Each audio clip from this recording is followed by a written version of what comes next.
স্ত্রী এবং ভাতিজার বউ সাম্প্রতিক দুর্ঘটনায় ইন্তেকাল করেছেন।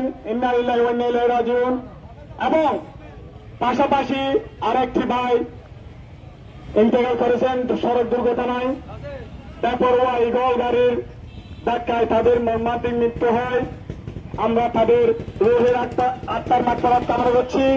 সাথে সাথে যারা হাসপাতালে আছেন তাদের সুস্থতা কামনা করছি। আজকের এই মানববন্ধন থেকে আমি একটি কথা বলতে চাই, প্রশাসনের দৃষ্টি আকর্ষণ করতেছি, এই ইগল গাড়ির যাদের লাইসেন্স নাই, যাদের গাড়ির ফিটনেস নাই, ড্রাইভিং লাইসেন্স নাই, তাদেরকে ধরে ধরে তাদেরকে জেলের মধ্যে ঢুকান এবং ওই গাড়িগুলো এই রাস্তা থেকে বন্ধ করেন। না হয় বৃহত্তর আন্দোলন চলবে।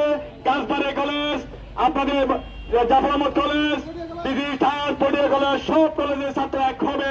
আমরা দেখিয়ে দিব এই মহাসড়কে কিভাবে ইগল গাড়ি চলাচল করে। আমি বলতে চাই, আমরা সব গাড়িকে বলতেছি না, যাদের ফিটনেস নাই, যাদের ড্রাইভিং লাইসেন্স নাই তাদেরকে ধরেন এবং তাদেরকে শাস্তির ব্যক্তিগত বলবো। আমাদের যে দুর্ঘটনা ঘটেছিল সেই গাড়ির ড্রাইভারকে ধরে তাকে উপযুক্ত শাস্তি প্রদান করেন।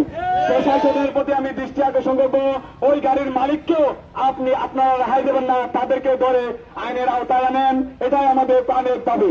আমরা চাই এই মহাসড়কে আর কোন তাজা প্রাণ যাতে কোন বড় গাড়ি, সাইকেল, মার্শা এগুলো যাতে আর হত্যা করতে না পারে। আমরা দৈনিক আজকের বাংলা .net